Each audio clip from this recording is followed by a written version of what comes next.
surely it is high time we really reflected on the quality of leadership in this country. What kind of people do we want to lead us?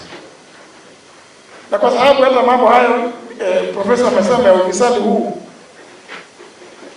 inaanzia na mambo pale budget inaanza kutengenezwa, hapo ndio ukora unaanza.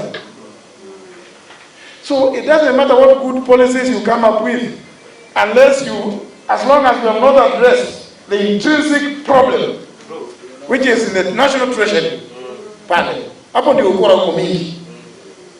Kwa sababu kila mwaka unakuta tu hii mwaka uliopita, miaka 5 iliyopita tulikuwa tunaweka milioni 10. Kwa hivyo hata mwaka hii tunaongeza milioni 5, lakini hujajiuliza ilifanya kazi gani? Do we need that money to go there? Kwa sababu tukijiuliza haya maswali ndio tutaweza kurekebisha hii shida mingi tuko nazo huku.